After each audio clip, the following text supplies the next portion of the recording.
Hello, hello, hello, and welcome back to the channel. My name is Valerie. If you're new here, my husband Cody and I, every time we get paid, we share our budget with us videos in YNAB. So the software you're seeing on screen is called YNAB, an acronym for You Need a Budget. And if you want to check it out for yourself for free, there's a link in the description below. So let's get started. We're going to budget Cody's paycheck. Where is Cody? He's at work. He's working overtime. So he's been gone for a week already. He's going to be gone for 2 more weeks still. The kids and I are missing him very, very much. The kids are asking every day, where's daddy? It's a little heartbreaking, but you know what? They're okay. I'm okay. He's okay. We all just miss him. He misses us. It's the nature of the beast. So first thing we're going to do is we are going to set aside some spending money. So 99 bucks each. And the goal is 10% of our income to debt, well, a debt snowball. So I'll put that in there. And now we can go through and we can budget the paycheck. So this is supposed to be going up because we want to add more money to Cody's life insurance, but we haven't done the paperwork or anything for that yet, so I'm not going to worry about it just yet. I will budget for our, this is for our internet, our cable, and our home security. We'll also budget for our utilities this month, and this one, which actually, when does that? Whoa. We don't have that kind of money. Settle down. When is this coming up? Oh, on the 17th. And we get paid again on the 17th. So you know what? I'm going to leave that one for now. I will budget these guys, and the rest of this can come out of next paycheck. We can take care of all of our subscriptions, so we'll go ahead and do that. Oh, I've missed Freya spilt an entire yogurt drink on my keyboard the other day, so some of my numbers, and most specifically the decimal, are sticking, so that's why I'm having such an issue trying to put these numbers in here. Groceries, so we need another $742, so we'll maybe just put in 500, just do half the month-ish. I probably realistically don't even need that much. 400 bucks should be more than enough until next payday. We'll go ahead here and put in for the rest of this stuff. Gas, again, probably just half of it would be good. I'm not going through a ton of gas at this point. Half the month worth of coffee. I'll put in for stuff I forgot about. Spending money we already set aside, so I'm not going to worry about that. Dining out. Also, how is everybody's Halloween? I took the kids trick-or-treating by myself last night, and I am so proud of how they did and how I did. It is hard to take 2 toddlers out trick-or-treating by yourself, but we did it, and it was so much fun. The kids were so cute in their little costumes. Freya was a unicorn and Gunnar was a tiger. Okay, car maintenance. We had 900 bucks in here. I've added in another 67.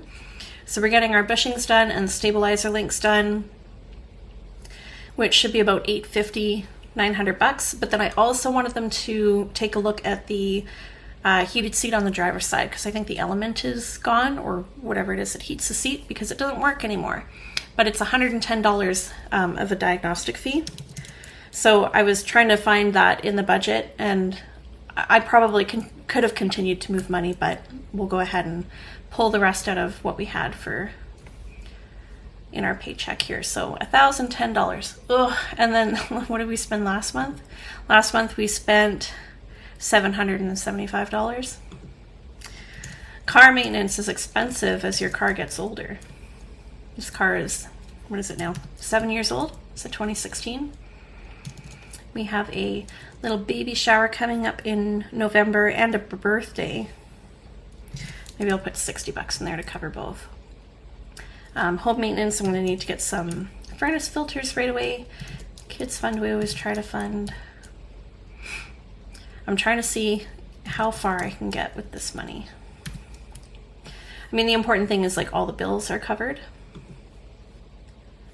How much are these two? 42. I could cover that. What about our splurge capsules?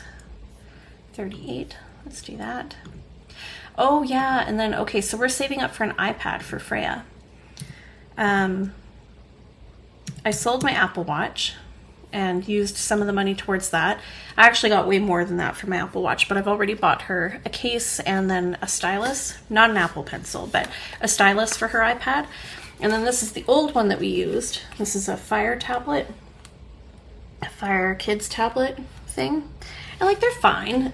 This one is definitely a lot better than this one. This is the Fire Tablet 8. This is the one Gunnar uses basically just to watch Netflix when we're on long car rides. This sucks. It's so slow. I think we only paid 140 bucks for it. So, you know, whatever. For the price of these, I guess they can't really be beat.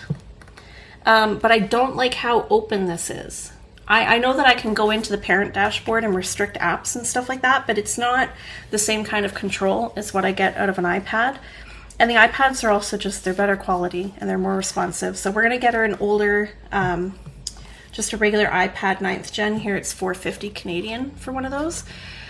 So I'm trying to save up money for that. So we're selling these two guys on Facebook Marketplace. And yeah, hoping to get her one of those, especially with the kids coming home from daycare. We're already a pretty much screen-free family. We watch one movie a week on Friday nights for family movie night. And then if we go up to visit Baba, who's like a 2-hour drive away, or taking Cody to the airport, which is about an 1.5-hour drive round trip, then they get their iPads in the car to watch a show. However, there are a few select educational apps that I really like and Freya really enjoys. And they work 100 times better on the iPad than they do on these Amazon tablets, and some of them aren't even available on the Amazon tablets. So I think, and especially with next year moving into homeschooling, because we did decide we wanted to homeschool the kids, I think having a reliable device for some of these programs would be really good. But yeah, so that's it. All of our money is funded. We still have our child tax benefit coming through and Cody's next paycheck, which should essentially be a double paycheck because he's working a week of overtime. So I'm expecting about another 6,000 plus, maybe a little more in income, assuming that, you know, Cody doesn't get sick and that no other shit hits the fan. So that'll more than pay for the rest of what we need for this month.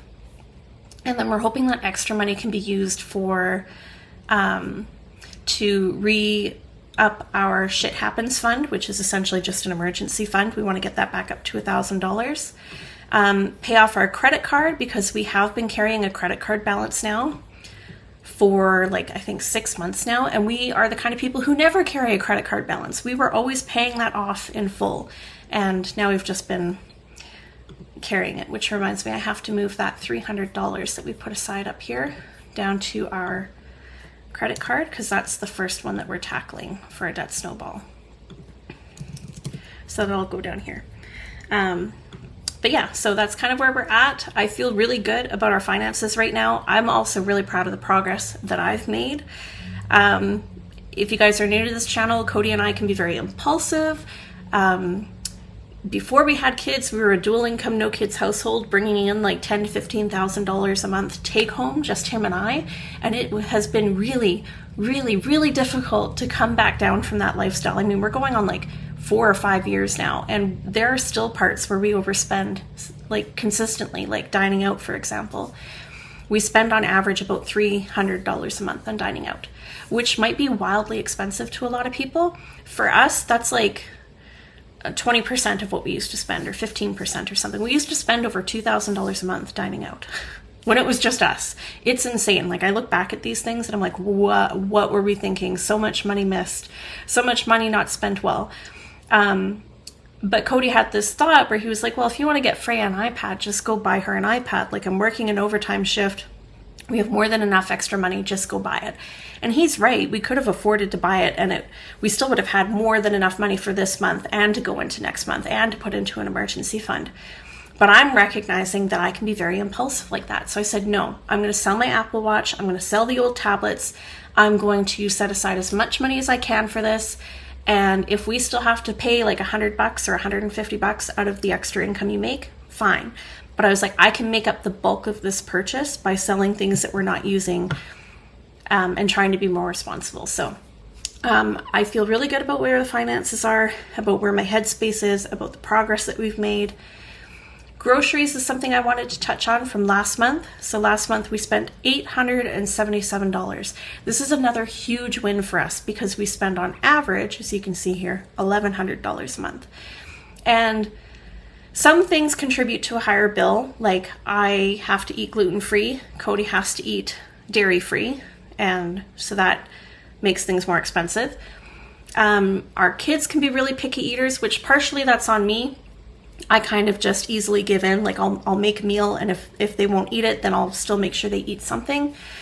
But I'm trying to get better at cooking meals in bulk, meal prepping, meal planning, and encouraging the kids, like, eat this or don't eat it, and then they're hungry, and then sometimes later they'll come back and eat it, and sometimes they still won't eat it, and then I will give in and give them something I know they'll eat, like chicken nuggets or tater tots or something. Sorry, I'm going on a tangent here, but I asked around other friends that we know, and I know you shouldn't compare or keep up with the Joneses, but I was like, are we overspending on groceries? Like, are we spending that ridiculously much? And I have 3 other friends who are all families of 3. One of them is a family of 4, but they have very, very, very young kids, like just starting solids. So I don't know how comparable it is, but they are all spending over $1,000 a month on groceries for a family of 3. And admittedly, one of them also has to be dairy-free. There's another family that has to be dairy-free, but the other 2 don't have any, restrictions. So it's like, I don't feel like we're doing that bad, but it was my goal to make it under $1,000 last month, and I did it. And this month should actually be quite a bit less because Cody's gone for most of the month. And he is honestly the biggest eater because he is straight carnivore. He only eats meat. That's it. So there's a lot of steaks and chicken and just meat, bacon, whatever else he eats. Whereas I don't really eat a lot of meat. We don't buy like desserts or ice cream. Honestly, the most frivolous thing we spend is probably on the kids' food because we buy them snack bars or, goldfish or just stuff that we know that they'll eat. So yeah, I feel really good about how groceries went last month. I'm slowly trying to taper back our spending. But yeah, that is it. That's all I have for this video. I know it was a little rambly. Also, guys, look, 14 days, our age of money. I know this should be way higher. It should be at least 30, if not more. But I'm used to seeing this say 1 day, maybe 3 days. Like, I feel like we're just finally starting to crawl out of this hole that we dug ourselves in over the last year. Between the ambulance ride and the miscarriage and Cody being sick earlier in the year, and it just being a 1-income household makes it, even though he's got a steady job, makes any little extra hit detrimental. And we're really trying to get out of that by paying off the credit card and re-upping our emergency fund. And then the goal is to be debt-free in 2 years. So thank you for watching. Thank you for hanging out. If you're new here, please subscribe. We share these videos every time we get paid, every time we get money. We update you guys. We show you how we budget in YNAB. I am going to start doing a series of videos as well for YNAB beginners, YNAB tutorials, even those of us who have used YNAB for a while, but maybe you're looking to get a little more out of it, show you the tips and tricks. So show you some of the things I've learned, like how I futurecast forecast budgeting in YNAB and that kind of thing. So if that sounds good to you, go ahead and subscribe, hit the like button. As Cody would say, if you didn't like it, hit the dislike button twice. And other than that, I will see you guys in the next video. Bye.